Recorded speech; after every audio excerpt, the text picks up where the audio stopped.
Hey, everybody, welcome back to another episode. Welcome to the Reel Debaters podcast. Hello, listener. This week on the show, you got Mark, Cowell, Rob, Strachan, and myself sitting down to discuss, debate, and pull apart our favorite TV theme songs. What are the ones that we loved? What are the ones that are committed to memory and live rent-free in our minds? Which ones can we sing?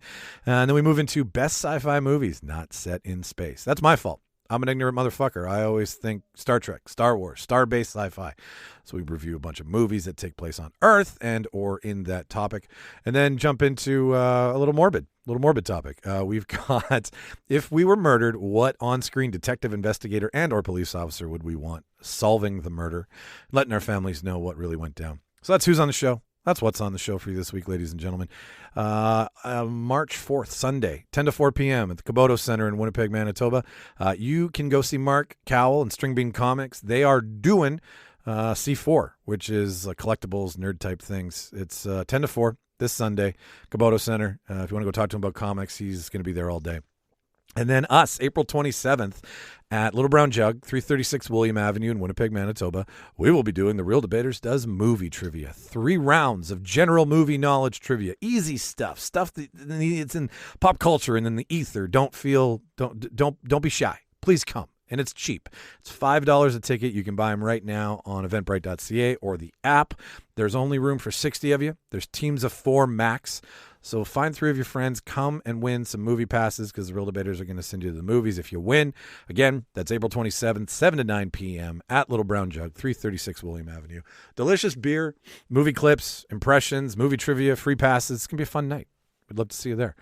That's it. That's all I got, kids. So I'll cue that reel. And you enjoy the show. Let's tidy up this tangle of film by putting it on a reel. Here is a motion picture film, 1,000 feet, 16,000 separate photographs. Welcome, everybody, to the official space section of the chart. What's the truth? You can't handle the truth. Sir, you're out of order. Out of order. I show you out of order. Ladies and gentlemen, welcome back to the Reel Debaters podcast. Welcome back to the show. Welcome back. Hello, everybody. I'm one of your hosts here, Michael Petrow. To my right is Rob Strachan. and, Mark Cowell today. off in the corner. I love that flannel shirt.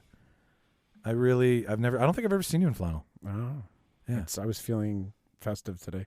Festival. I was feeling festive.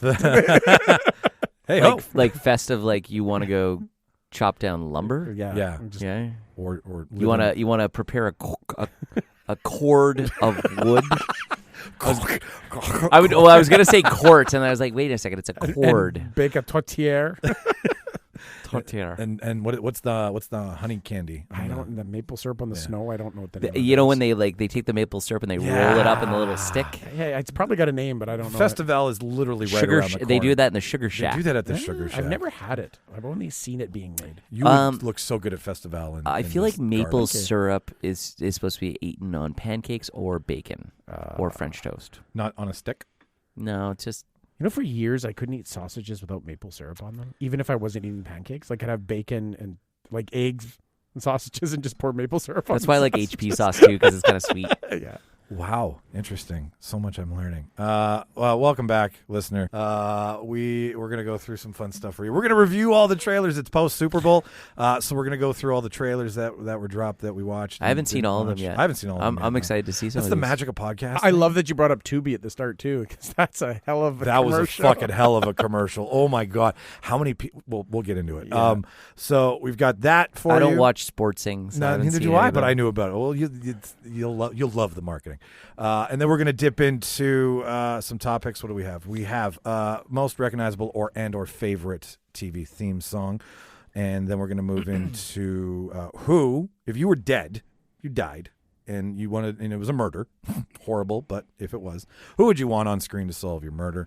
And then lastly, we're going to talk about sci-fi movies that were not set in space but are still very Sci-fi, science and fiction. Science and fiction. But before we get into that, we're going to start the show like we always do with one quick announcement. I know I didn't talk to you about this post-show, Mark, but you've got shows coming up for String Bean Comics, and you were mentioning something about how it's like the busy season with all these launches and everything of new movies. People, I think, as the weather warms up, right now we got the lull from Christmas spending is kind of wearing off. People are getting a little fidgety. They're getting tired being locked up inside. They want to go spend some money on some collectibles. Even though the market's down right now, go out, new DC announcements. People are psyched about new DC characters that were announced. That there's some like really obscure titles that had nobody's paying any attention to them, like The Authority.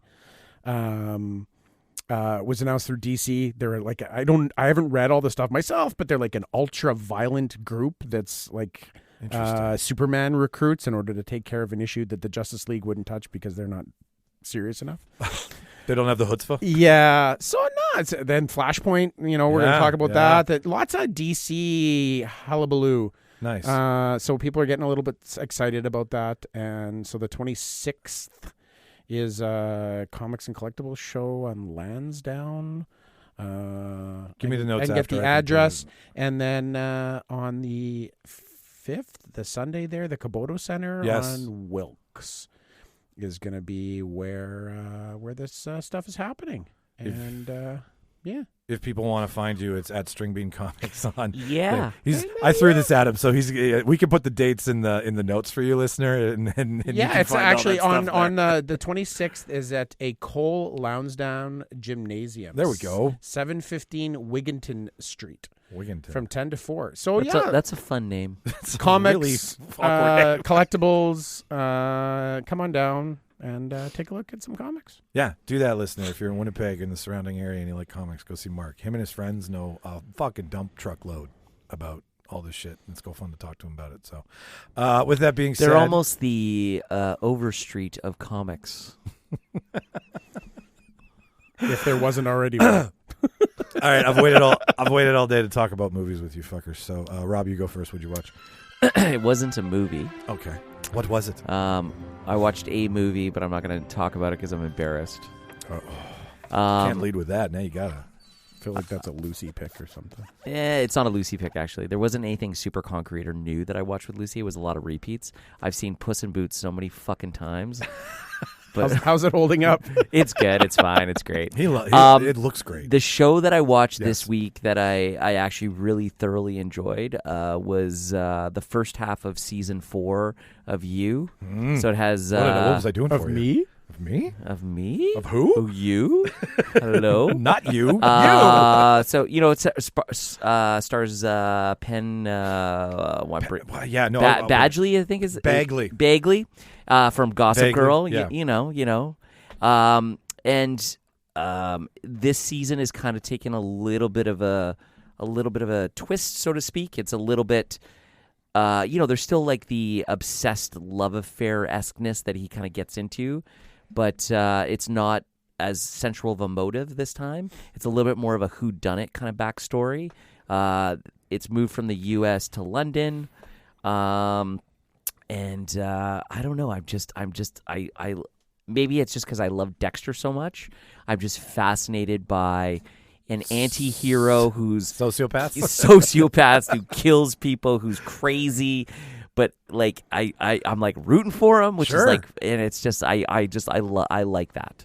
And there's definitely like fish out of water because he's dealing with a whole bunch of really rich, annoying people in England that you just want to just punch in the face, but socialites and shit. Exactly. Okay. Right. So does it change? Like, does he have a new obsession or does he stalk someone new, or was that because I watched there's still that underlying theme, but in this one it's almost like it's more of a cat and mouse where somebody he's gone to London to kind of hide his identity and restart his life. Oh, very Hannibal Lecter of him. And but he's being kind of like taunted by somebody else. Oh. Right? Who's within this new inner circle that he's within. Okay. Yeah, so I'll leave it at that. And he's still nailing it 4 seasons later? I think he's doing well. I mean, he's now got a producer props on the show, so he must be doing well. Wasn't Chris D'Elia involved in some dumb shit with that show? Didn't he play like Wasn't he in the first seat? He was in the first. Really? But his character on the show was what he got busted charred for. Mirrored real which life. was which was like a weird irony. Yeah, weird irony. Like he had like a weird like secret room with like yeah. Huh. like a really weird rapey kind of. It's just method. I'm gonna have to check out you. Yeah, I like it. Cool. Yeah, no, yeah, I check you out. I started watching because Michelle kind of was like, "Oh, this looks good," and we started watching it. I was kind of like, I really like this show. Like, I'm just fascinated with the obsession and all that kind of stuff. Yeah, no, I kind of got a Talented Mr. Ripley vibe from the little bit that I watched. It pulls some similarities from that. Some little Hannibal Lecter, Dexter, kind of best of all of them. Well, but that's the thing, right? And it's and then it's kind of its own kind of thing. And I know some people like hate on it because it's got, quote unquote, it's kind of like got a hip kind of Gossip Girl kind of feel, sure, like that kind but of that thing. works. But it kind of works. I don't know. I like it. Fuck them. Yeah. Okay. All right. How many how many identity changes out of 10 do you give it? Well, he's obsessed with books, so let's say how many old books? How many leather-bound books do you give it? I would give it somewhere between a 7 and an 8. Okay. Yeah, all right. I liked it. Cool. Do you get fed up when they? Just a quick question for I don't like when I get one season broken into 2 parts. I like it. Really? I don't. I'm not a big fan of that. I want to chew on it. I want to chew on my bone, and then when I'm done with my bone, no, I'm I gonna like walk it away. because it does like they left it at a good mid-season cliffhanger. Okay. And it gives me a minute to digest. And sometimes it's if I've got nothing else, I want to burn it, and I've got 4.5 hours. I could rewatch it in between waiting for the next thing to come. Fair enough. You don't like it, Mark? I don't like a big cliffhanger. I prefer waiting each week. I don't mind waiting each week. I don't like seasons that like too much of a cliffhanger just feels like we don't think you're going to come back and watch us next year because we weren't good enough. So we're just going to give you a reason. I like a season to come to like a climax and finish and the story end.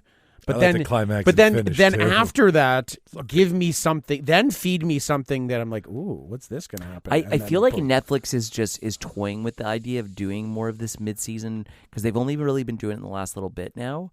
And I think they're just toying with maybe changing their format a little bit because Disney and Prime are obviously doing the week after week after week, and so is HBO. Yeah. So maybe that's what they're doing. I don't mind that.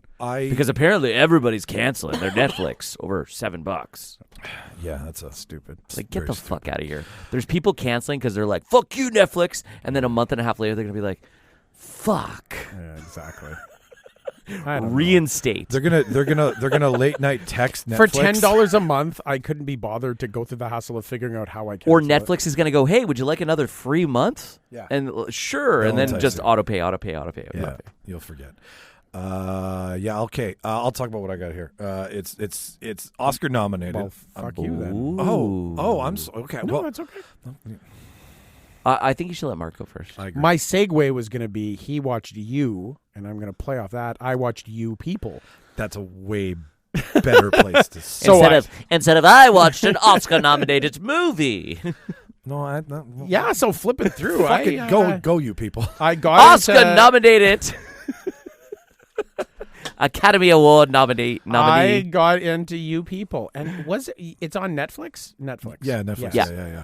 So, you know what? I just... Is that the one with the CGI kiss at the end? Yeah. Yes. But I kind of got into this like Jonah Hill thing, and I was going to watch Stutz. Yeah, his therapist movie. Yeah, his therapist doc. And then I'm like, I don't know. And then I saw this other thing. I'm like, I'm going to get funny. I'm going to get back into Jonah Hill before I get into some serious Jonah Hill. I love Jonah Hill. But it was, you know what? It was actually like for a rom-com, it was sort of, it combined your like sort of Meet the Fockers vibe. Okay. Like the Jewish family. And then combined with like your Tyler Perry black rom-com. Yeah. Right? It's Kenya Barris who did like Blackish. What was Tyler Perry's like series again? Medea and stuff, right? Yeah. But you know, there was a lot of like great black rom-coms in like the 90s. Yeah. Right? And they just went away. There was like some really cool stuff there. So in hearkening back to that, Boomerang. Exactly, like Boomerang. Hearkening back to that, you get Jonah Hill, who's Ezra, and this young Jewish kid who is the funny part is he's actually a podcaster, which seems to be fairly, on brand for us. But he's a podcaster, Jewish guy that has a black partner, and they talk about the culture. He only refers to it as the culture in the show because I don't think he can say it's the black culture or hip hop culture. Yeah. But he ends up meeting Amira, who's Lauren London plays it, and it's her. Basically, it's her black family, her Muslim black family, who's Eddie Murphy is her father, and Nia Long is her mom. It's Nia, isn't it? Or is it think it's I believe it's Nia. And from but he's Prince. a bit militant black Muslim. Like Louis Farrakhan gave him a hat, and it's like, this is my prized possession. Yeah. And then Jonah Hill's very, family, very strict, very yeah. Jonah Hill's family is Julia Louis-Dreyfus is his mom, and David Duchovny is his dad. Oh, nice. And so it's like the Jewish mom who says all the wrong things at all the wrong time, and it's basically how they kind of... And the dad that wants to talk about feelings 100%. is like, let loose your sexual freedom, like that kind of thing. 100%. David Duchovny plays that kind of thing so well. And he's just like the quiet dad, but then when like two people leave the room, he'll start like saying something super inappropriate. Like, it was the summer of love, and we, it was good, good I just little found out that rom-com. David Duchovny was Jewish in real life. Well, you you got to be it if you're going to play. Yeah. But it was a nice like culture clash. Like I've never seen like the Jewish and African American culture clash. They played off of it well. It was well acted. Eddie Murphy was great. Like it's kind of your classic Eddie Murphy. Like Eddie Murphy coming to America. Or Trading Spaces. Or like Trading Places. Like the 48 pseudo-serious Eddie Murphy. Okay. Right? First Beverly Hills Cop. Yeah, a little bit of that. Like, Donkey from Shrek. No, definitely not Donkey from Shrek. Get out. Sort of you remember when Eddie Murphy would he'd go into like a barbershop in some of the movies and he'd play like all 5 people in the barbershop? Yeah. Coming to America. Yeah, right? It's in those scenes, but there was like not just Coming to America. There was more movies that he would do that in, right? He did that in Nutty Professor. Yeah, right, the Nutty Professor, and then there was another movie in there too. Dr. Doolittle. He does a really good job of playing the multiple things. So it was kind of the serious Eddie Murphy side that he played. Stoic. Yes, very stoic, yes. But still like conniving, and like he kind of messes with this kid because he starts liking him, but he doesn't want to tell him he likes him, that he's okay for his daughter, so he fucks with them. I watched a couple minutes of where he's having lunch or dinner with them, and it's just him, and he's like dig up stupid. So awkward. And he just keeps like saying the wrong thing over and over and And over Eddie Murphy again. tags along on his bachelor party in Vegas. Oi. And he's got his friends, like Ezra's friends in the show, are just Lugans, right? Like they're just getting into so much trouble, and they're in a strip club. He's like, "Man, we're out of blow. Where's your guy?" I don't do. And he's sitting there with his father. Is like, "Is that cocaine you're doing? I know nothing about it." "No, man, we got to call your guy." "I don't have a guy." "Sure you do. Your guy, man. Last time you threw that big bag of coke when you shit yourself when we were here." He's like, "I don't know what he's talking about." And then a guy walks up. He's like, "Oh, it's your guy." Like. He brings him like a fucking wedding present or something. It's like, I'm like, shalom. And I'm like, oh, fuck. It's actually pretty. And Andrew Schultz is one of his buddies. Oh, boy. yeah. So it was pretty good. I liked it. I love Andrew Schultz. It was a fun movie. At the end of it, I had a smile on my face, and I feel happy. And it predictably ended. Okay, well, I'm excited. Who knows? I'm gonna watch it because it keeps popping up, and I'm always like, maybe next time. No, Yeah. I've landed on like the little trailer that comes up, and I'm like, this I gotta. You don't have to think try. too hard. Yeah. It's just a nice little sit back. Do you have get some to fun. see his like? Doesn't like Jonah Hill have like a Hairy chest. No, does he have like a Chest chest piece? tat? Yeah, Yeah. you see his tats. Yeah, and, like it's not all like covered up and and stuff. he's like wearing there's a lot of them, like total hip hop chic, like big hip hop brands that he's got way too much money spent on, and it's Nice. cute. I like it. It was a good movie. How many awkward family dinners? How out many of 10? awkward family dinners out of 10? Like a solid, like 8. Nice. For the genre, 8.5. Right? What was that movie that was back in the '60s where like it was like kind of like a comedy where like there was the interracial couple and the black guy comes home to the. It's got Sidney Poitier in it. Oh, something rings. Who's coming for dinner? Who's coming for dinner or something? So it's kind of like Something along almost those playing lines. off Yeah. of that kind of theme, right? White daughter brings black Yeah. boyfriend home for the first time, but says she's. But this is almost like kind of like a reversal, kind of you know. There's Muslim daughter brings it really home reminded Jewish me boy. Yeah, of the Meet the Fockers. Yeah. Sure. When you get that, like the sitting at the dinner table awkward moments, Yeah. or when he's like getting interrogated by her father. I have nipples, Greg. Can Right? you milk me? Exactly. Those moments, right? Eddie Murphy's the dad, Jonah Hill's the kid. Just awkward. I love it. Okay, I'm going to give it a shot because I was like, I need more comedy, and that's on my radar. Yeah. So, and it's Eddie. You don't have to think too much. You should have Right? watched that. Fuck last night. you too. That's my favorite line from Coming to America. Okay, I watched this boring ass documentary, not nominated for anything. It's called Fire of Love. Is it nominated for an Emmy? Oscar, best documentary, Grammy. best long form Genie. documentary. Shh. Fire of Love. Pulitzer. Juno. EGOT. BAFTA. A Tony? SAG. Raspberry? SP. Whatever. I watched Fire of Love, which is a story about a volcanologist couple from the 70s who Fall in a volcano. get blown up. Go. Yeah. Live long and prosper. No, not from that planet. From planet Earth. No, they both go to school and they're geologists and they put your fingers away. And they both fall in love and travel the world. Mm-hmm. And whenever a volcano blows up, they go and live on the volcano and study the volcano. And they are basically the reason Living life on the edge. living life on the edge, but like they're the original mold for volcanologists. Like they laid the framework for like anybody to study after them, and like it's all footage. He's like the Jacques Cousteau of volcanoes. They were That's little cool. red toques. They're this crazy couple. The Crests, I think. Where were they from? Paris, French. Oh, they're French. They're Okay, French. cool. They're crazy. But he filmed everything. Cans of footage. Like 8 mil kind of thing? Yeah. Yeah. All and it's 4x3. The doc because cool. like they Yeah, couldn't format yeah. it. And it's one of their friends, I believe, or the director. I don't know if she knew them or knew of them, but it's her taking the footage and telling the story of the fire of their love. And of course, anybody who plays with a volcano gets fucked up by a volcano. So I'm burying the lead here, but it's the Spoilers. Yeah, it's their life together and their death together. Crazy. And they are actually credited with the science behind how to detect more. Well, I shouldn't say this. I'll rephrase it. They were the ones who detected the difference between the two volcanoes. Previous to this, the scientific community was like, we have multiple classes of volcanoes. And this guy's like, fuck that. There's two. There's red bubble and gray smoke. And red bubble, not a real big problem. Like if the lava breaches the side of magma. You know how many times we said magma while we watched this fucking thing? But what about a caldera?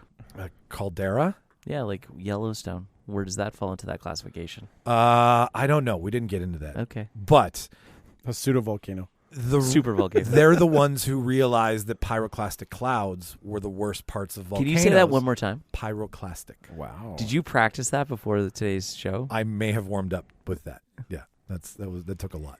Baby bubble. Blah, blah, blah.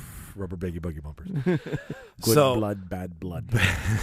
you get this love story. You get all this footage of all these volcanoes, and they're in like the suits, like walking at one point, fucker wanted to get in a canoe and like row down the lava, like just row. What kind of canoe can you row? They never in got A that lava far. proof, obviously. Well, Obvious, clearly. yeah.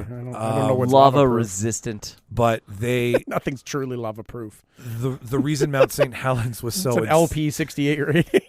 You know, this all this talk of volcanology reminds Yeah. me of a Jack Handy quote. If you drop your watch in a river of lava, it's gone, man. Yeah, It's no. gone. Oh, SNL. It's great. Honestly, it was so much Like, is fun. it a mix of, like, is it just like a pure doc, or is there Pure some? doc. Okay. Is there any erotica in it? No, there's no erotica. There's no Vulcan erotica? Unfortunately, the Vulcans that you want to see are not the Vulcans that are even anywhere near this film. Okay. But it's quick. It's like an hour and a half. It's on Disney Plus. It's National Geographic too, so like it's got a budget. It's good, and it's just her like narrating their story and talking Oh, about that's cool. how they found stuff out. But like you hear the Oh, so she's alive still? Uh, And he died? no, they both died. They Then- both died together. Then in who's the Japan. narrator? I think it's the director. Okay. Lucy something or other. That's okay. We don't need the specifics. Either People can look it up on IMDb. Yeah, they totally can. Why do we never hear the stories about people that live through their adventures? Like, nobody's ever heard of the guy that lived with fucking grizzly bears and survived and is now living in Utah. No, but we did watch the movie. We watched the movie about the guy unless both his legs were eaten. Grizzly fucking man, the guy who went and lived with him in Alaska and then got eaten. That's what I mean. We But never hear the he's stories. dead. We never hear about the people that do things successfully. Yeah. There wasn't like, Oh, right? We never hear There's about. no happily ever after. Yeah, you hear about them. And he lived a very boring life in the state of Maine and died at 96. Okay. like Surrounded by who his just loved died. ones. The Raquel guy Welch. DC.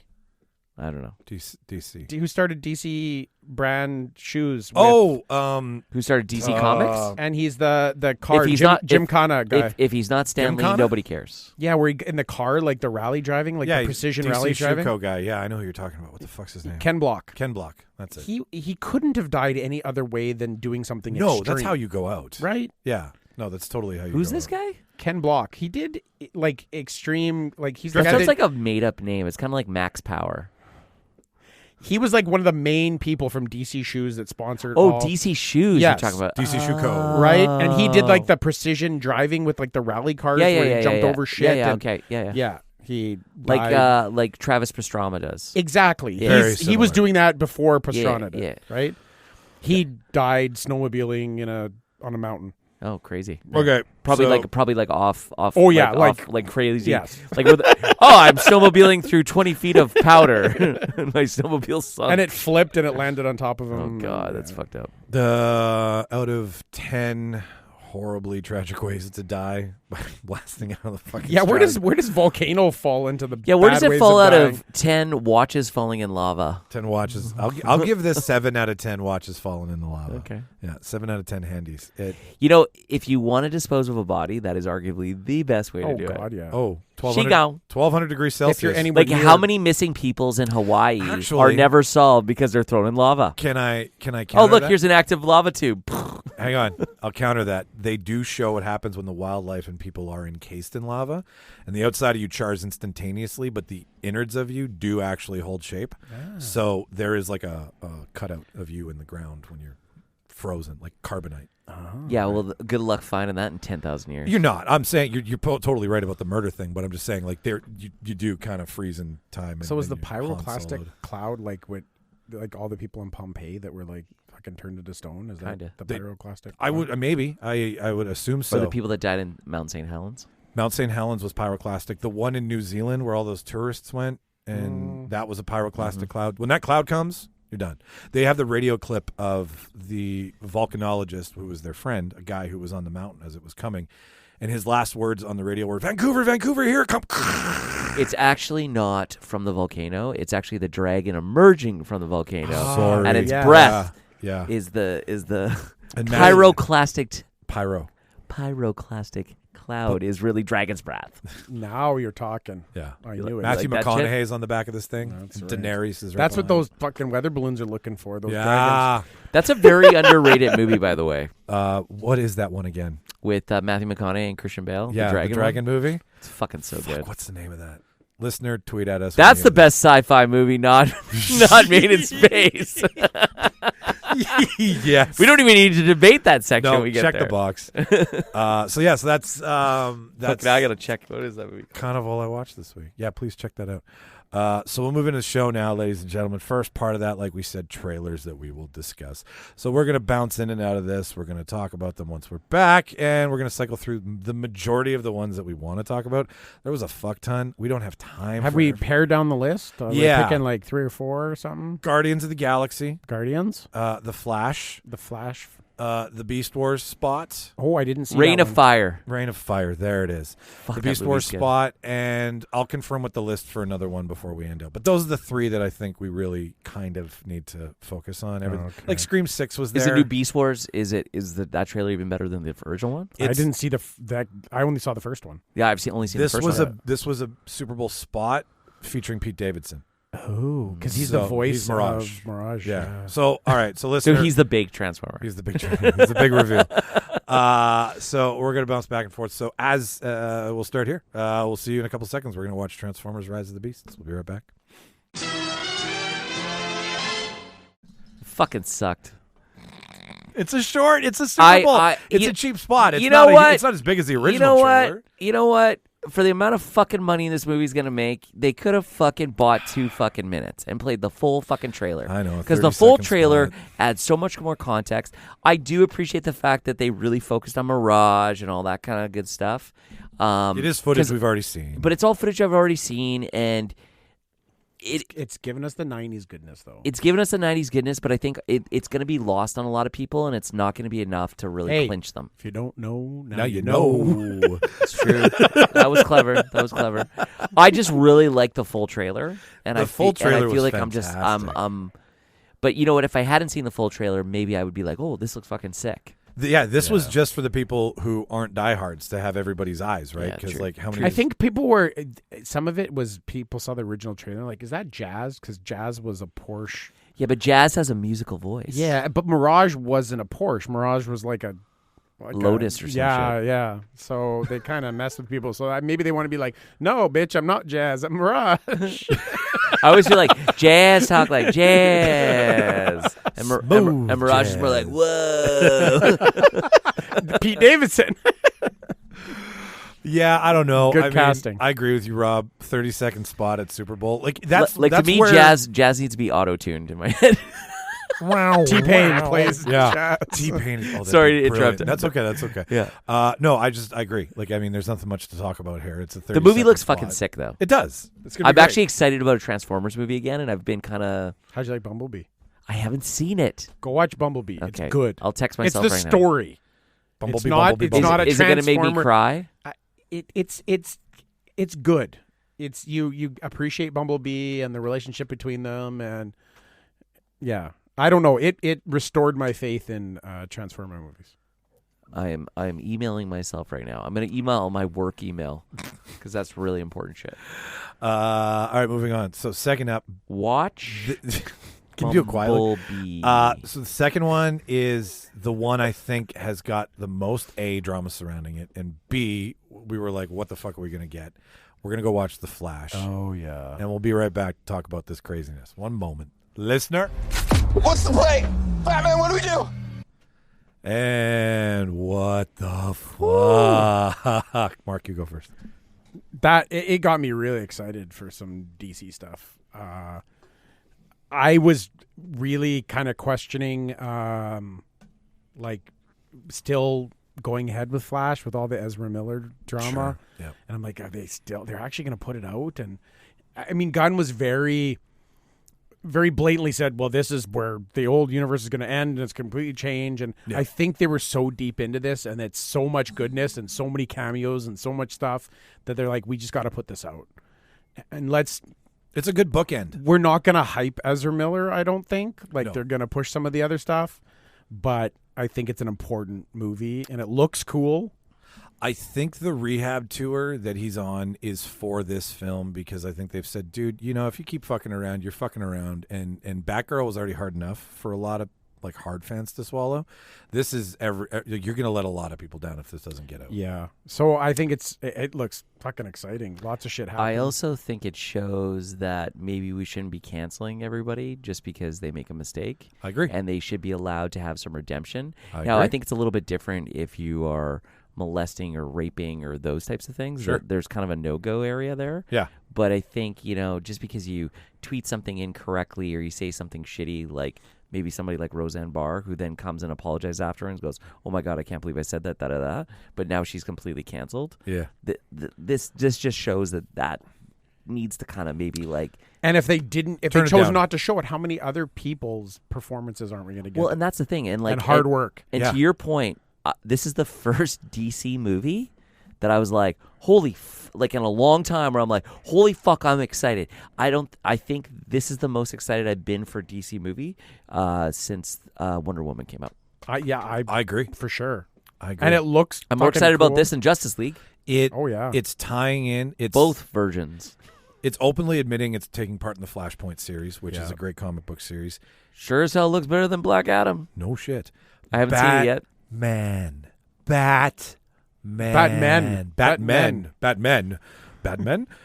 No, just Michael Keaton in the Smirk. I mean, it's got the second and the third best Batman in it, not the best Batman in it, but it still looks really fucking good. We can fight later, but it is doing exactly what you said. It is cameo stupid. I think they've tested this thing multiple times. It looks like they threw the kitchen sink at this trailer, which shows you, hey, listen, we've got this problem with this person in the throes of a mental health crisis, but this film is going to maybe make you maybe sympathize, maybe be nicer about this whole thing. I think it's also going to pull in your heartstrings like Superman Returns did. I agree. It's the lost parent trying to find redemption story. And they can kill him off now, and they don't have to. Sure, it doesn't have to be. We got 2 other Barry Allens waiting in the fucking wings. The reality is just DC has just done so much shitty stuff over the last couple of years. They do a great movie, they do 2 bad ones, they drop the ball. You know what I mean? Whereas like Marvel is super fucking consistent, where it's like they did a fucking amazing movie and they did a really fucking good movie, and then we're shitting on the really good movie. We're like, oh, that fucking sucks, but it's still a really fucking good movie. Yeah, even the bad Marvel movies are still decent. Exactly. Whereas DC has had some real duds. Yeah, I don't care who you are. Like Thor: Love and Thunder was no fucking cinematic masterpiece. No, but it wasn't terrible. It wasn't meant to be. Yeah, it wasn't fucking Morbius. I'll tell you. No. No, the only movie they've done recently from that studio are the Venom movies. Yes, but that's because Tom Hardy's awesome. Tom Hardy's definitely makes it. And some people hate the Venom movies. I like them. No, I like them. That's exciting. I'm super excited about the DCEU. I am super stoked. I watched that trailer, and it's been a long time since I watched a trailer where I actually got goosebumps watching it. I was like, that's what I mean. And I rewatched I watched the trailer and I watched it again, and I don't do that very often. You know what's got me most excited about the DCEU is after watching Peacemaker and getting James Gunn's treatment on Peacemaker. I haven't seen Peacemaker. Peacemaker's so good. It's so like do yourself a favor. Yeah, if he can do like any character like it's so good. I don't know, man. I just have trouble with a guy that like just blatantly sold his soul to the CCP. I'm just kidding. I'll give it a try. Next on the list, Guardians of the Galaxy Volume 3. See you momentarily. Knock it off! What? Just never noticed how black your eyes were. So, that's fun. I love these movies. They're like rock anthems to me. They're great. They're funny. I'm gonna enjoy the hell out of this movie. Yeah. It's also a Marvel movie that my wife likes to watch with me. Yes, she thoroughly enjoys these ones. They're not in-your-face comic book. They're just fun adventure movies. I feel like this will be the weakest villain, though, out of the 3 movies. Sure. Yeah. From what I've seen so far, but maybe we're just not getting enough of that context in the trailer. I really think they're hiding the heartbreak that Peter's going to go through. It just Lee Pace was so fucking good. Yes, and it's I don't know. He was once, I can't remember what movie it was, but he was once asked to leave set because he was too good looking. Lee Pace? Yeah, Lee Pace.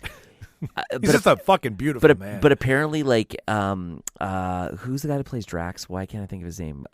Dave Bautista. Dave Bautista. Apparently, he was quoted saying that a casting director came to him and said, "Lee Pace, that guy can do anything on stage. Like he's just like an amazing actor." And Dave Bautista said, that's how I want people in Hollywood to refer to me as, in that kind of accolade of acting chops. Yes.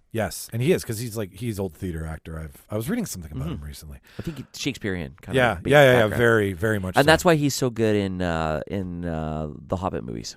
Because it's prophetic. Is it Hobbit? The Hobbit movies. Yeah. Big horned guy. Yeah. No, I think this has been Marvel adjacent. It's been perfect. It's been James Gunn's humor the whole time. It's the Peter. We all want to be the kid who can go into Guardians space. Comics. Yeah, and true to the story too. Like, so everybody got it. It veered off a little bit. Backstory of Rocket, which you've been watching. We're also going to finally get Adam Warlock, which means I hope we're going to get a fucking amazing Galactus, Silver Surfer, fucking we're inching Fantastic our way there. Four. We're getting there. Like with the scrolls done properly, like fuck. The High Evolutionary and that scene with Rocket, like he's like experimented with a bunch of different animals, right? Yeah. So that's Rocket's actually like a Raccoon. like a result of some crazy fucking mad scientist. That's CRISPR. Isle of Dr. Moreau type shit. Isle of Dr. Moreau. Nice. My favorite Marlon Brando movie. Val Kilmer's pretty good in that.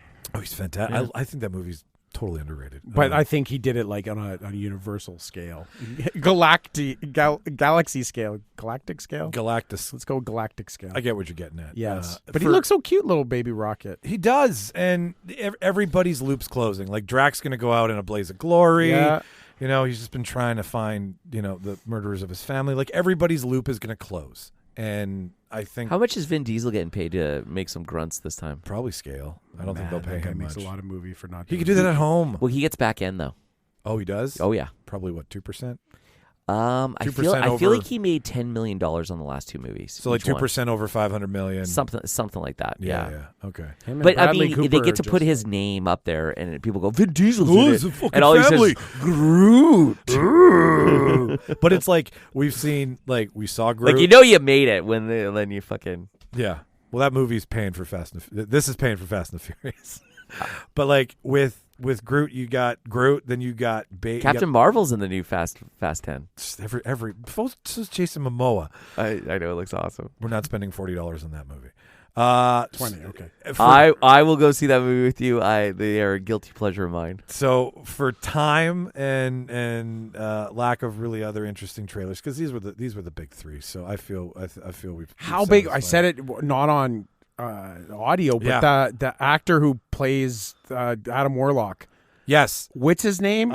He made a fucking transformation. He from did. He was in that. We Are the Millers. We're the Millers. He was in Dope Sick. When on I Disney. see him, I can't help but think of him in the RV when they're driving and he starts singing. He has made a giant transformation. Was it You're right. TLC? Don't go chasing waterfalls. I'll tell you. And here's the thing. I watched Dope Sick, and I saw him come on screen, and I went, I bet you he just finished filming Guardians of the Galaxy, because there's no need for a salesman. Will Poulter. There's no need for Will Poulter in Dope Sick to have pipes the size of the pipes that he does while filming that series. Like, good job, Will Poulter. Oh yeah, he's definitely locked into that. He role. transformed. He did. So there you go, ladies and gentlemen. Recap of Super Bowl trailers for you. Moving into the bottom half of the show. First up, when you hear your favorite TV's theme song, like you can be in the throes of passion, you could be in a murderous rage. Sometimes that shit can just stop time, and you're like nostalgia bomb, right? Am I wrong? Mm-hmm. Like No, guy. There's two that come to mind for me for sure. and I mean, like, you know them cold. You can sing them every time they're on. You can probably sing them in Spanish if you knew how to speak Spanish. Like, it's something that's so inherent in you. And I took a look at the list. I'll bring it up here. I don't know the newer shows as well. I don't know them either. No. It's there is some. Don't get me wrong. Oh, totally. Yeah. But we're going obviously from our era of television. So before So we're doing this will be maybe 80s, 90s, early 2000s. I would even say 70s because Sure. As a kid in the 80s, we watched so many reruns of 70s shows. Yes. All right. Fair enough. Come and knock on my door. I got something waiting for you. Whether loves hers and hers and hers for his company. I just instinctively went right to, before we go to the list, I was on the list, but I went right to West Philadelphia, Born and raised. And on the a playground is where I spend most of my days. chilling outside, Playing b-ball. relaxing all cool, shooting some b-ball outside Oh, of the that's school. it. You get the point, though. My point is that was a song before it was a theme song. I believe. You can fact check me in the notes, but that was on DJ Jazzy Jeff and Fresh Prince of Bel-Air. Quite possibly, yeah. No, And the Fresh Prince. Was it? Oh, that's right. the Bel Air's the Bel Air show. came after, and it's just so inherently after school. Like, I'd hear that, and Yeah. I hear it now, and I'm like, cheese and crackers, juice.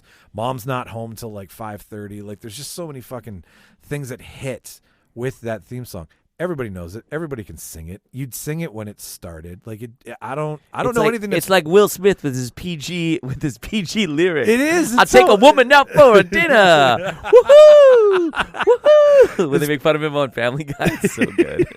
He is the nicest fucking rapper. Like the guy barely said a wrong thing. Then he slaps somebody at the Oscars. Yeah, I know. How hard we fall. So yeah, that's like that. That's how much do you think? How much is Chris Rock paying him out of all the money that he just paid from his last tour? Who knows? Lots probably. So are we gonna hit the list here? Yeah, let's do it. Yeah. I don't know if mine's gonna be on the list. Fair enough. One of the ones. Let's hammer through the list here quickly. Okay, so now no. Well, is this new? Stranger Things does have. I like when that theme song comes on. But do you know it? Yeah, I do now. You do. Okay, I don't see. I would put that up against. The thing is that it does. It's not really a jingle. It's more just like like it's like scary kind of. It's cool. Yeah, it's like a. It excites me a bit. It's symphonic. Yeah. It's an instrumental. I do get it. Like I've heard it on people's ringtones, but I'm like, is that as opposed to that's Will Smith? Like, but one of my favorites is going to also fit into this category, so I can't. With Stranger Things, though, I feel like it was so exciting for the first 2 seasons. Yeah. It's kind of they spent too much time in between seasons, though, and it's kind of lost some of its inertia. I liked this last season. I liked this last season a lot. So did I, but I just feel like it's kind of lost a little inertia. It's not in the culture as much as it was for those 2 years. People were like, "You haven't seen Stranger Things?" It's not in the zeitgeist. In the zeitgeist, thank you. The Simpsons, obviously. The Simpsons from 1989. I don't know. I've never actually seen this show. So We know you haven't seen it. We make fun of it all the time that you haven't seen this show. Yeah, I mean it's The Simpsons. The Simpsons. And I mean.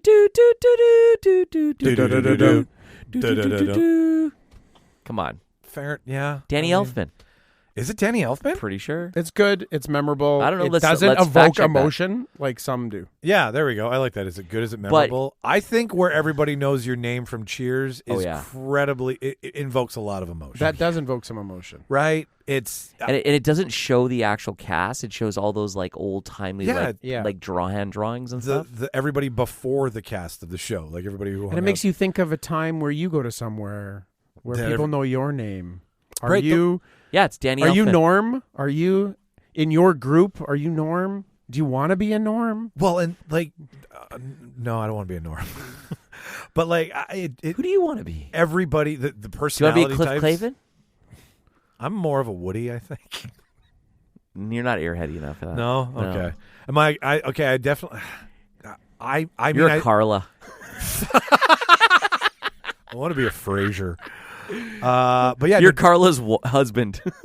Cheers just had that jingle value to it. It did. That really made it like just pop. I don't know. It's also arguably probably still considered the biggest show of the 80s. I would agree with that wholeheartedly. Yeah. I'd co-sign the shit out of that. Like, you know how there's always like one big show each decade? Yeah. Cheers is probably the 80s. The 90s is Seinfeld. Early 2000s, Friends. Mid 2000s, Big Bang Theory, Two and a Half Men, right? There's that one. You're right. There's that one sitcom that just goes on to be. Yeah. Next on the list, you've met them. You'll have a gay old time. They're the Flintstones, ladies and gentlemen. That's a good one. That is a good one because it had a bunch of fun shit going on in it, and it was always after school. Yes. Yeah. Just like Simpsons. And like had like the big like the symbol like the animated cartoon shit, right? Totally. Like it was again more jingly than anything.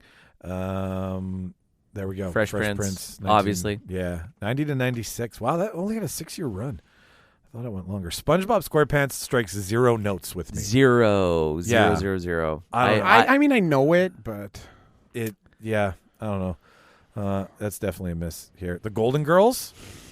My God, that's my ringtone for Shauna. Like it when she calls, it's the fucking it's. How does that song go again? It's like thank you for being a friend. I wanna thank you. Right? I don't. It's again. It's part of the great era of TV theme songs, and in regards to that, it is about 4 women who live in a house together when they get old. Like it's such a sweet song. Heartwarming. It's heartwarming, right? Yeah. Like it really does fit the show. The sarcastic the old mother. The slut, the airhead. Again, personality types spread across the board. It's like Friends before there was Friends. It's Friends. Yeah. It's like Friends when you're still but friends. It's from Still that. Friends. It's from that cliche '80s Yes. sitcom, like very kind of. Next on the list, if I say Mana, It's time to get the music. It's time to light the lights. It's time to get things started on the Muppet Show tonight. What was that? I got a funny story. So last night I was putting Lucy to bed, and there's in Puss in Boots there's a Goldilocks character, and she's British, and she calls her brother, who's one of the bears, Muppet. You Muppet. And Lucy was like, I'm a Muppet. Say it like Goldilocks says it. And I kept saying it, and the two of us were just like laughing hysterically as I was putting her to bed. I don't know. That just popped in my head. So what I thought was the Muppet Show You is not the Muppet Show, but nonetheless, the Muppet Show. Gordon Ramsay song. calls people Muppets sometimes. Yeah, it's actually a really good. It's a really good burn. Yeah, a potato. Like calling someone a potato. Is Friends? at the end Friends? Friends is Friends is okay. I mean, how did it go? I'll be there for you when the rain starts to fall. I'll be there for you. Yeah, no one's listening to us sing. It was but it was a song. I'll It was be a there number for one me single too. song. Yeah, and it. Well, Remember, and all of them were in the music video. they were in the fountain as Yeah. they were. Yeah. No, the fountain was the beginning of the movie, but they actually had movie. the theme song goes, "I'll be there for you." Yeah. Anyway, I don't up the Jeffersons, that- I don't really know. to I don't- the east side. So you watched To a Jeffersons? deluxe apartment in the sky. We're moving on. We're moving on up. Oh yeah. Apparently, one of us was a Jeffersons fan. Beans don't burn in the You know kitchen. what? You know Beans what? don't burn on the grill. Love it. No, you're singing it. I'm kind of seeing it. Okay, that's the end of the list. Let's ladies do and gentlemen. let's do some honorable mentions. Yeah. Hawaii 5-0 always pops in my head. But, for sure. Yeah. Um, Even though I never really watched that show. Me? yeah, The greatest American hero. G.I. Joe. No. That was a show. A guy got superpowers. And it's called The Greatest American Hero. And the theme song was, believe it or not, I'm walking on air. Never thought I could feel so free. Is that the one where he Flying could fly away and he had the on a spray? wing You know who that and a is? prayer. You know who that is? Who could it be? Do you know who played that? It's what's his face from Stand By Me? Believe it or not, the chubby it's kid just me. in Jeremy O'Connell. Yeah, it's Jerry O'Connell. No, not on the old one. are The you old original one from the 70s. Oh, okay. So amazing. Greatest American Hero, such a good theme song. If we'll watch it afterwards, we'll show you a clip of it. Yeah. That one to me, for some reason, just like evoked something because it wasn't in the zeitgeist as much. It was like a niche thing. And then the one that evokes emotion is Game of Thrones to me. Whenever that theme music came on, the dun dun dun dun dun dun dun dun, and it was just like it would build with excitement. It made you want to go to war. Yes. It was very exciting. It got me like super pumped up because here's another episode.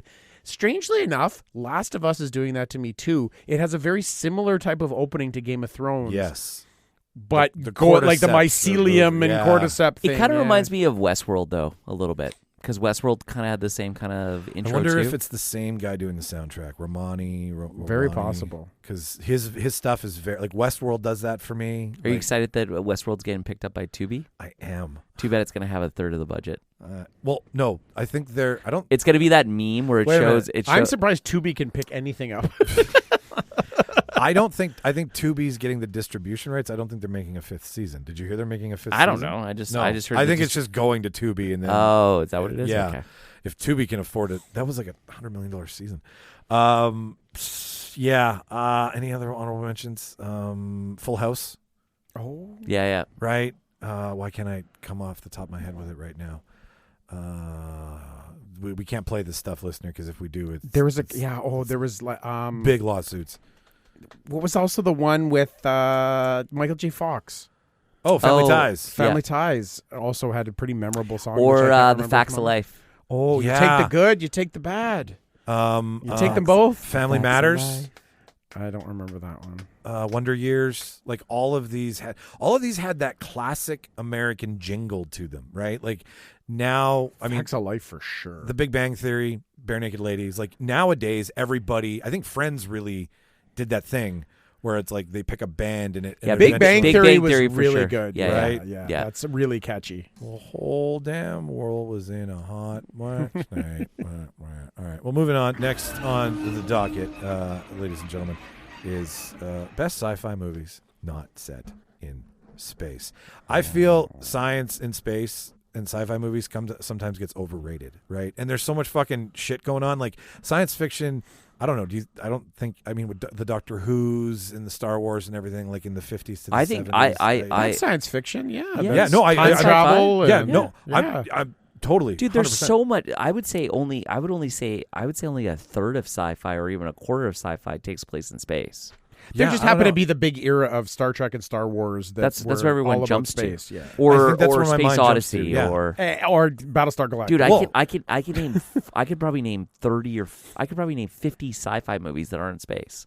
No, I know you can. Well, It's let's pick the good ones. Like by default, Inception. I feel, yeah, but by default, my brain just goes to science fiction is somehow otherworldly, interplanetary. That's fair. Right? Like That's fair.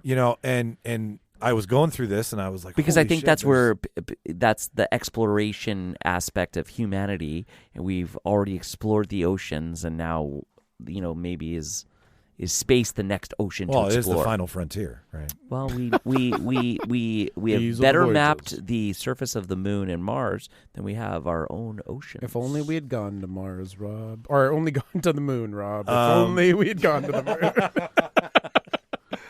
Well, we can't get past the glass dome, That's right. right? The world's flat. We can't get past the ice wall either. That's why we had to do it on a soundstage. All right. So first on said list here. Oh, is that going to be what's his name there? That's you or You? them or she. Is it you? She. I know it's one word.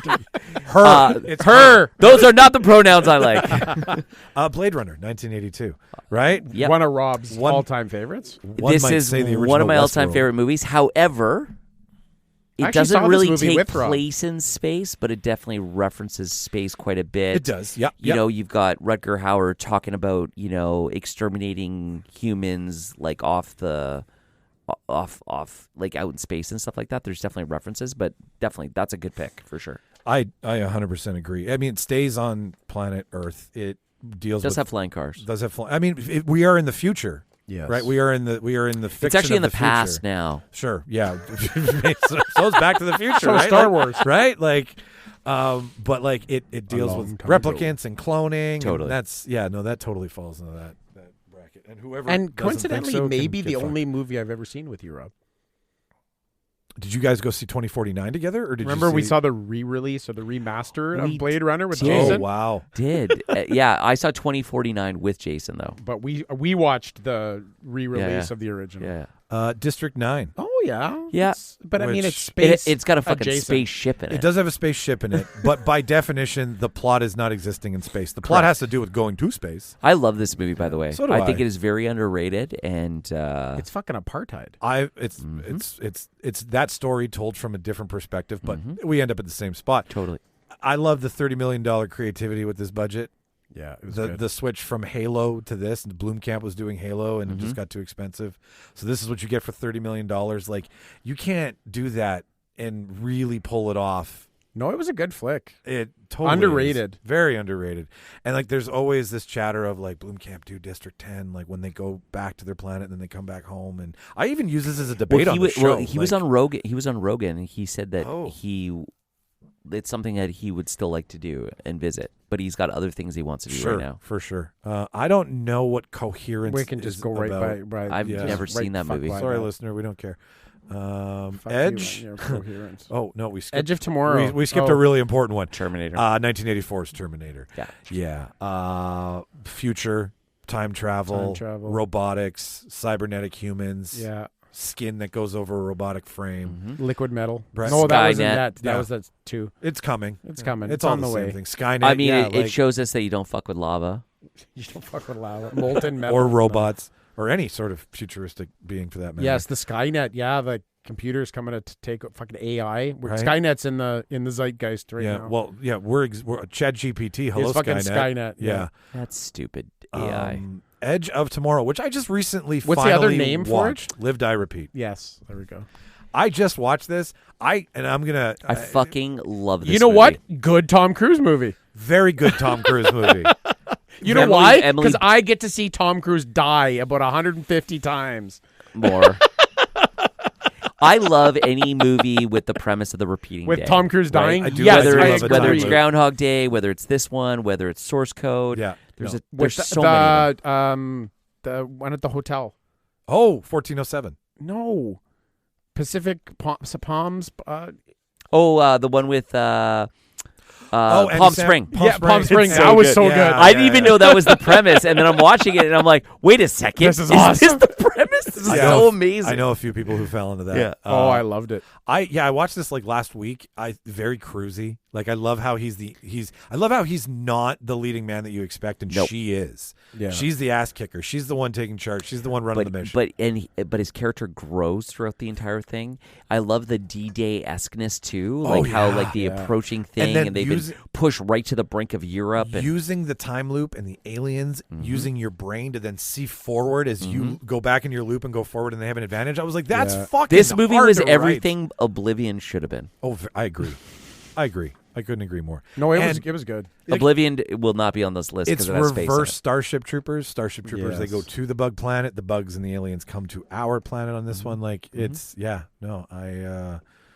Gooder. Very gooder. Super Gooder. gooder. Her. Anybody watch Her? I haven't watched I've it. actually never seen this movie. So he falls in love with his AI. I know the whole premise of it, Yeah. and it's one of those movies I've always wanted to watch. I've just never had the opportunity. It's a mood movie, I think. You got to be really. I love Joaquin Phoenix though. Like I Yeah. like him as an actor. Oh, I'll watch him do anything, including the Joker. I'll even And watch him in Signs. Felt wrong not to swing. He's good at being creepy. He's very good being creepy. He's creepy with this mustache and Her. But yeah, it is a story about what happens when you fall in love with your piece of technology. And ScarJo plays the voice. Yep. So it's very seductive. Escape from New York. Yeah. Yeah. Okay. I mean, It's cheesy as fuck. It's great. It's definitely not his best quote unquote sci-fi movie. That would be The Thing. And then I would give this more dystopian than science no. fiction. This is sci-fi. But every dystopian movie pretty Is much falls sci-fi. into sci-fi. 100%. It's in the Yeah, future. All right. I'm just. But his number. I'm just trying to find something wrong here. But would you consider The Thing sci-fi? I would, because it's a creature that comes from space. I don't know this one. Agreed. Go past it. No. That's okay. Hang on for a second here. So, Mark, do you think The Matrix is a science fiction movie? I do think it's a science fiction movie. How would you know? You've never seen it. Well, because it was in the zeitgeist. Oh, That's okay. the word of the day. That's It the was word on my of the fucking day. calendar. You know what? As much as I hate the fact that Mark has not seen The Matrix, I think the fact that you haven't seen The Simpsons is a bigger deal. It is a big atrocity, I will admit. And Because it's it's my been on mother's- for 30 years.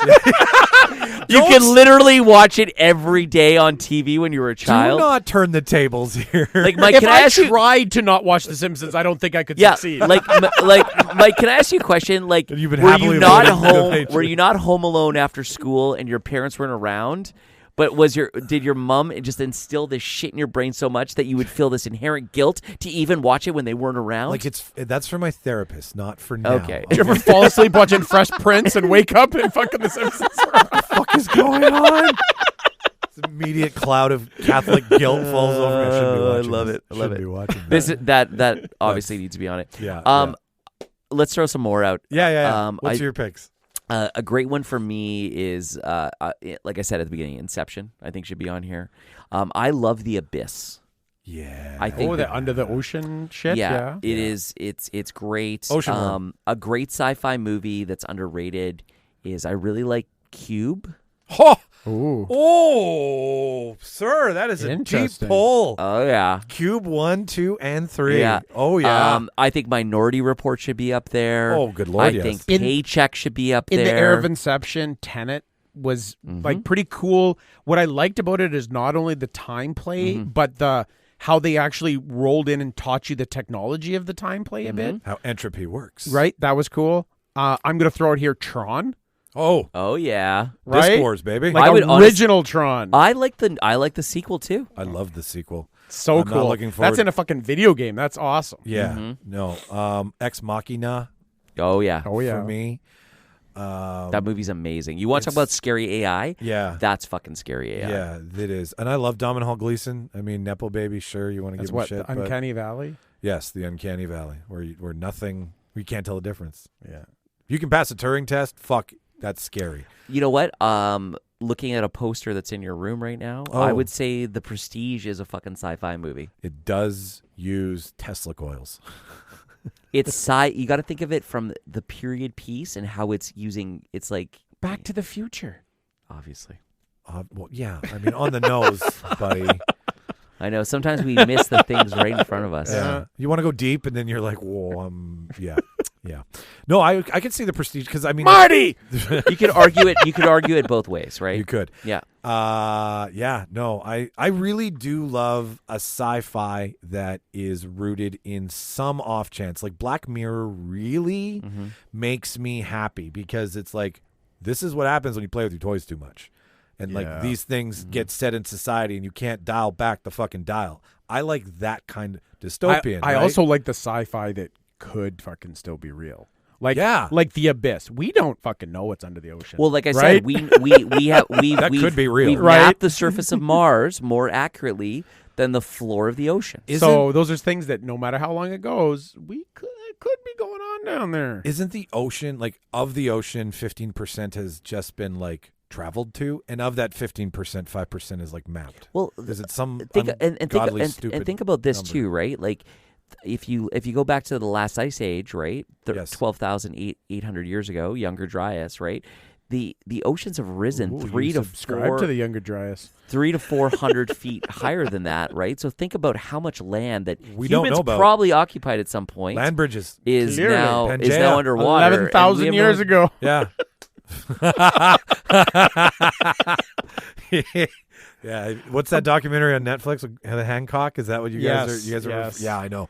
Oh man, Yeah, but dude, that just glosses. That You know, just so- that- that's nothing. I know. That's Like, the beginner's under version the of that. earth, I guarantee you there's some crazy shit down there that we don't know about.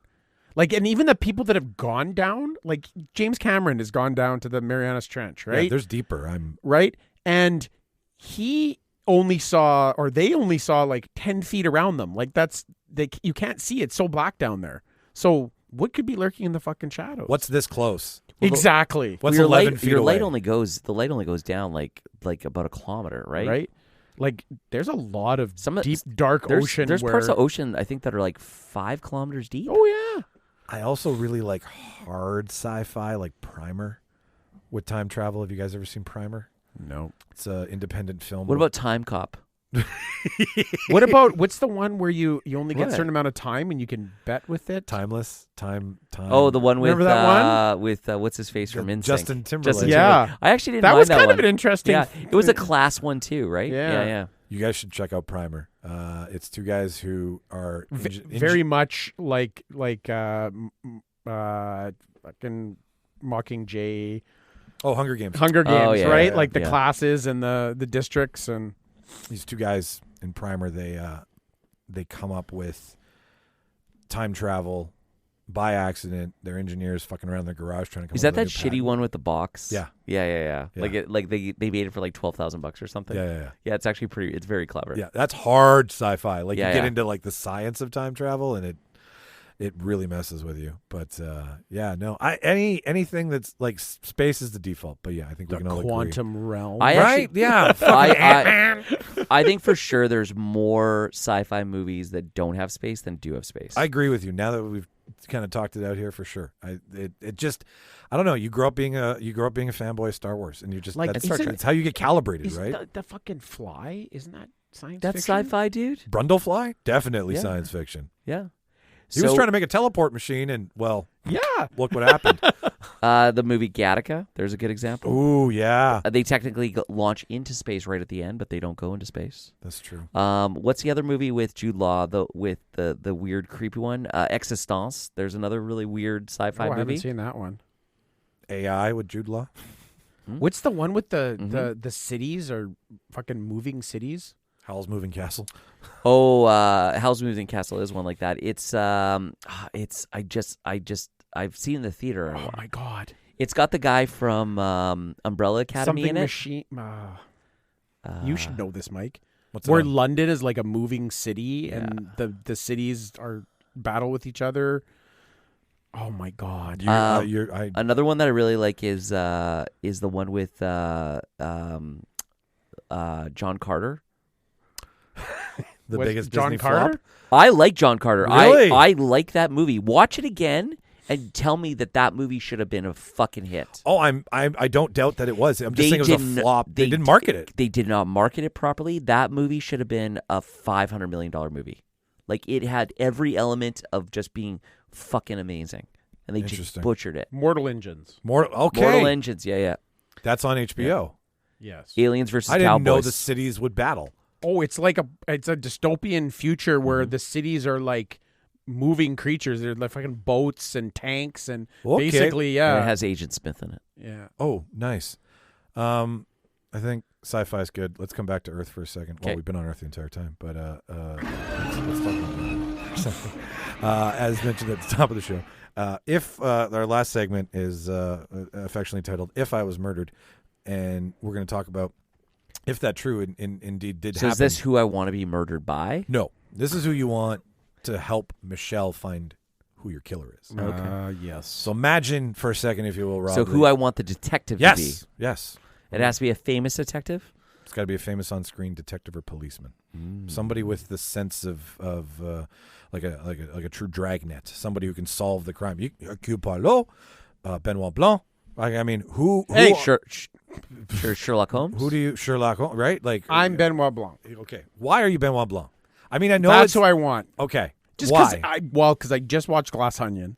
Okay, so right? It's very fresh. And I think I'm picturing not just Benoit Blanc solving my murder, but he gets to solve my murder in a Rian Johnson movie. Right? Imagine your murder will turn into a Hollywood production. That's not Star Wars? Yeah. So that's why I want it like that. Okay. Because I like Looper. There's another good because I want to movie. know as he's solving my murder that he's going to talk to you, and then we get to see scenes through your eye lens, right? The way that he does that in his movies, where he gets sees it through different perspectives, and you think you see one thing. You want that treatment. I want yes, my murder to look like that. So, and I want Benoit Blanc. Should we turn it into a murder mystery game and sell it for $29.99 online? In some ways, Benoit Blanc also plays that like Columbo did, where he's really fucking smart and he's ahead of the game, but he pretends he's like the dumb hick a little bit. So that's what I like. It's like, oh, excuse me, I was just wondering. That's exactly what Columbo does. In Columbo, he plays dumb, and people, and then people get question for you. They One go, more thing. oh, he's an One more idiot, thing. he's an idiot, and then they give up information they're not supposed to. I used to love Columbo. I love Columbo. What does he say? Look for something that wasn't there. It was there before, but isn't there now. Look for something that wasn't there before, or was there before, but isn't there now. Wasn't there, but is, and something's been moved. Those are the three things that Columbo would do when he'd walk into a room. Yeah. So, that's fuck. Columbo's so good. I used to that was an after-school show too, right? Yes. Yeah. That was Sunday mornings. It was Saturday afternoons. There used to be some Sunday morning stuff, and that was my Columbo dad used to watch Columbo all the time. Yeah. He was every dad's favorite detective, I think, of the a lot of dads Perry like Mason. Rockford Files. True, Perry Mason as well at the time. Rockford Files. That was a very 70s, early 80s thing. The 1 hour guy that solved crime or cop kind of thing. What about the Batman, Mike? Okay, but he wasn't a detective until the Batman just came out. He is the world's greatest detective. He is, but he uses a fun. It's called detective novel or detective comics. I know, and I'm not. What's the most expensive comic in the world? Batman #1. Nope. No. Action Comics. Actually, is it Superman? Yeah, Action Comics is the most. Is it? I thought it was Detective Comics 27. No, Action Comics 1 for Superman. Oh, okay, so it's changed because it used to be Detective. Detective's up there, yeah, as is Amazing Fantasy 15. Mm-hmm. That's Spider-Man. the Holy Grail. Yeah, so those are all. But I think an Action Comic sold for $5-something million. Oh, crazy! Last year. Crazy! Jesus H Christ! Yeah. Want to know who I want to solve my fake murder? Who? I'm picking them because they were a duo. So and I want the new Hardy Boys. No. Nancy Drew. I want Somerset. Murder, She Wrote. Would you let me? Angela Lansbury. I want Somerset and Mills. Who? Somerset and Mills. Who's that? Who the fuck that? It's Brad Pitt and Morgan Freeman from Seven. Oh, you know what? It's funny because I was totally thinking about those two, but I couldn't remember their characters' names. Do you want to know why? Why? Because they can think outside the box. I wish somebody would just tell me what's in the box. What's in the fucking box? Man, that's a film theory class and a half. No, they're good. They're good. They're good. And you've got the aging patient, and you get to listen to Morgan Freeman narrate the whole time, right? He's going to narrate the crime scene for everybody if he came in. He would narrate my life just if I had to pick somebody. Narrate me to fucking sleep. Andy Dufresne. Oh, Andy. I could listen to Morgan Freeman. Get busy dying. I could listen to Morgan Freeman read like an instruction manual to a vacuum tax cleaner. code. Tax code. And I would love it. I would love every minute of it. German. No, Somerset Mills. And what's wrong with German? Just Scheiße. Doesn't roll the right way. And Mills is like the young cop who... We Germans are not those smiles and sunshine. No, you're not. See, you didn't even get that reference. You know why? Because I don't watch Because you've never seen The Simpsons. I know. If I don't get it, it's The Simpsons. It's just default. You get young, you get old. I went Jojo Rabbit. I don't know. Heil Hitler? Heil Hitler. Heil Hitler. Heil Hitler. Heil Hitler. Heil Hitler. That movie's so good. I watched it again like a couple weeks ago, and I was like, "Oh fuck, this movie's gold." There's so many good on-screen detectives, though. There is. There used to be Perot's more. Perot's a big one for me. Perot's a very big one. Yeah. I mean, Agatha Christie, and I didn't know this. Agatha Christie is the most published fictional author of all time. Oh, nice. I thought it was Stephen King. He's only 600 million books. She's 2 billion. 2 billion. They're so good. Like, it's crazy. What I about had no idea. Downey's Sherlock? Oh, Sherlock. Yeah, of course. Sherlock for sure, dude. Like Sherlock in any iteration. Benedict Cumberbatch Sherlock, Robert Downey Jr. Sherlock, the Sherlock with what's his face from Hackers. That was the series. Like Sherlock in any iteration is amazing, but Sherlock's only as good as Watson, right? Like you need the pair to really get because Watson's like, by the way, over here, Sherlock, stop getting your head in the clouds. I really shit. I'm having a brain fart here. Detective Big from Law and Order. Big Chris Noth from Law and Order? You mean Big from Sex and the City and Chris Noth from Law and Order. I see what you did there. Yeah, you saw that. I see what you did there. I see what you did there. I don't know. We were Dun, dun, dun. I didn't. In that You know what? case, That's I want iced tea on the case. You know what? That is an intro that we didn't talk about, and Law and Order definitely. Like, I have that as one of the sounds on my phone. Here's what it is. Clarice motherfucking Starling. yeah. I want FBI trainee on my case. I want this thing solved in the first 48 because we know after 48, case goes cold. No. You Right? got to bring in the fucking mind hunters. Oh. That's who needs to be Who else on this list? Let's see what else on the list. That was 8. 9 was Hercule Poirot. Sherlock Holmes, our Robert Downey Jr. version. Chinatown, Jake Gitz. We forgot about Jack Nicholson for sure. Rolling. Rick Deckard, Blade Runner. Technically, he's a detective. Yeah, film noir, baby. Looking for a replicant. And that's part of the reason why Blade Runner is so good too, because it is a film noir, right? Yeah, it's got the femme fatale in it, the whole nine. Speaking of which, you hear Spider-Man Noir announced as a series?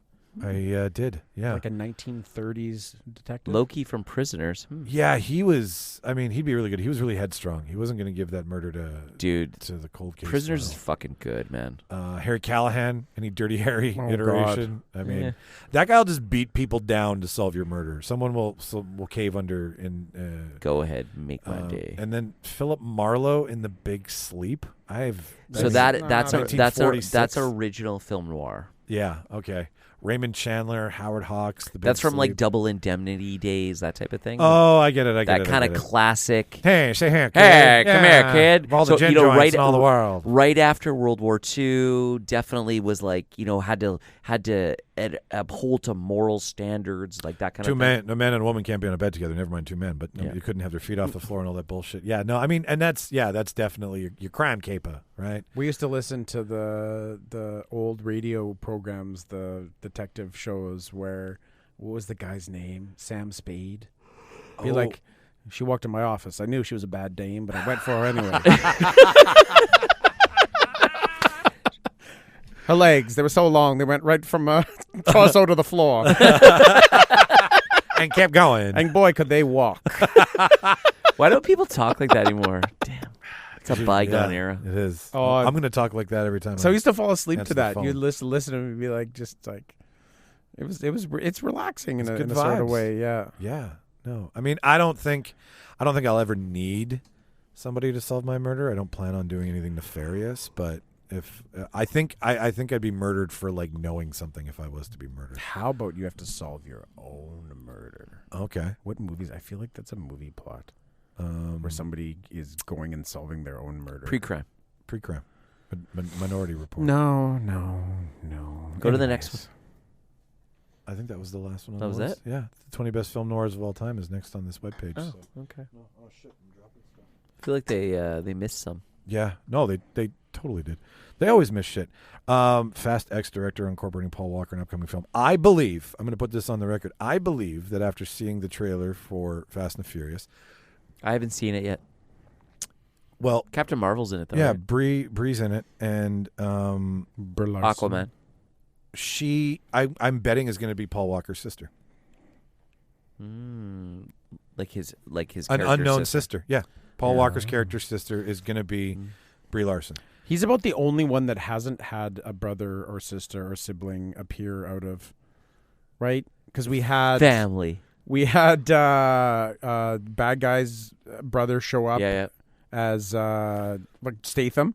Yes. Right? Yeah. You killed my brother. How was that Statham? Yeah, what was With, your- like, what was- like a little Statham? like we had Dominic punch? We had Dominic Tonato's brother show up in this last one. Right. The unknown brother. John Cena. Yes. We've had anybody else have a brother or sister that show up? Well, no, but wasn't Charlize Theron Toretto's ex too? Like it's either a fling or a brother or a sister. No, she was like a world class hacker. Villain. Oh, why did I think that she had some sort of connection? Because she like brainwashed him and then fucked him. Yeah, maybe they got into it like during the show. Yeah, he was a sex slave. Oh, yeah. See, I haven't seen past Hobbs and Shaw, so maybe that's why I'm a little out of it. But yeah, I think Brie Larson's character, Captain Marvel, will be a Paul Walker character's sister. Okay. Cool. It just she's blonde. She looks like she would be his sister. I just got the vibes. I'm like, what is she doing here? Like, how do we tie this all in together? How do we always make it about family? Unknown family, secret family, long Maybe lost she's a family. cousin's roommate. Fun fact. Not as intimate. Fun fact, Brie Larson, Captain Marvel, Yeah. Carol Danvers. Yes. We just watched the Flash trailer. Yes. Kara, Supergirl, Kara Danvers. Kara Danvers, Supergirl, Carol Danvers, Miss Marvel. Captain Marvel. Interesting. And they both have almost identical powers. So you're saying that maybe somebody from Marvel wrote for DC and vice versa? That happened? Oh my God. They went across the street. I'm just saying. How often do you think that? It's a weird coincidence. It never happened, and then out of nowhere, it was just like, sure, free agency, do what you want. Like, it was like, Marvel never wrote for DC, and DC, like, they refused to. But then eventually, it's like, how do you not collab on such fucking cool characters? And then, Yeah, but dude, this always happens. Remember when all the guys left Marvel and DC to start Image Comics? That's true. And then there was Valiant Comics. There was like Exo Manowar, who's really fucking cool, but it's basically fucking Tony Stark. yeah, right? everything's a rip. Iron Man. Yeah, no. Like there's just always slightly different iterations of something. Whatever. Some are better, some aren't. Which Carol Danvers do you like? The only one that's never been truly 100% ripped off on, I would say, would be Spider-Man and probably Wolverine. Because Very you unique, just be yeah. too close. They're to just like those. They're just, yeah. untouchables. But maybe someone yeah, would like argue- Spider-Man would be too obvious. What's this Tick substance? Man. There's the Tick. Daddy Longleg Man. There's the blue. There's the Blue Beetle. Oh, Arachnid Man. No, Daddy Longleg Man. It's got to be for sure. Yeah. Oh, you stepped on him. It's going to rain today. Anyways, listener, thank you for listening to another episode. That's it. That's the end of the movie. That's the end of the show. That's the end of us for this week. The caterpillar. One day I will metamorphosize. Real coming of age film. If you want to know more about String Bean Comics and what Mark is doing with that, check the show notes. We'll try to put some of the stuff we've talked about up in there if we can remember. Read a comic. Read a comic. Comics are fucking Bibles. They're great. I guarantee you, if we went through it, there is like so many movies in history that were based off of a graphic novel. Yeah, we should run ones you don't even know about. Yeah, no. I would argue that all the best movies that are coming out lately and all the best TV series lately are based on comics and graphic novels. I mean, so many. Dude, there is so much stuff that they haven't even tapped yet. Like people don't like, even like the Watchmen and Sandman and you know, all of those things that people don't really like get the connection back to the graphic novels, but there's so many. Who here's excited about the next season of Boys?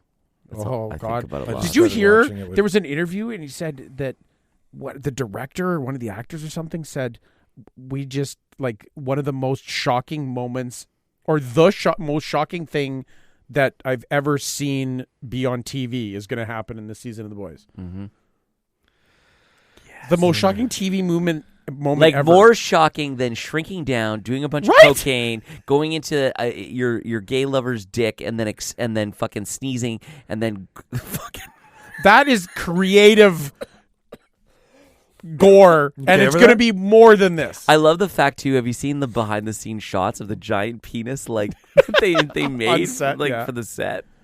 No, it was all practical. It was fucking fantastic. That was crazy. If you're that creative, I can't imagine what the next thing is going to be. It's going to be amazing. I can't wait for it either. Ladies and gentlemen, check our shit out. Link in bio on Instagram, Twitter, and Facebook. Lets you join the Debaterverse. You can follow us at Reel Debaters on Instagram, Twitter, and Facebook under Reel Debaters Pod on Instagram and Twitter, and the Reel Debaters on Facebook. TheReelDebaters.ca if you want to get to know us, see our bios, listen to the show from Mike there. _Petrow at OnlyFans. Yes, that's true. I dress up like a Muppet and let You other Muppet. people play with me and say, "You Muppet," the whole time. It's not a sexual thing. It's just not. Yeah. It could be just though a Tuesday. for the right incentive. Mike eating gnocchi and watching. Yeah, exactly. Watching Mindhunters. Hey, if I get paid to do that. I love how it's gnocchi. Like it's just, what's the most random pasta style dish I can throw out there? The key it needs to be gluten free. Gnocchi it is. No. The key to good lies is telling the truth. And a bowl of gnocchi. Do you eat a lot of gnocchi in your gitch? No. Do you call it gitch? I don't eat it in my gitch. Your gotches? Your gitches? Yeah. Anyways.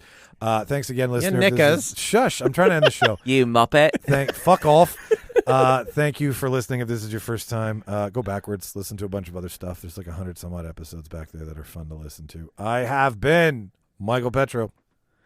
Watch The Boys. Mark and Cowell Invincible. over here. Yeah, that was Rob Strachan. I'm Rob Invincible Strachan. season 2 is going to be cool too. What is? Oh, dude, I'm so stoked. We got to go. All right. We're done. All right. Bye-bye. Bye, everybody. Watch Invincible. Watch all the movies. Bye. Bye.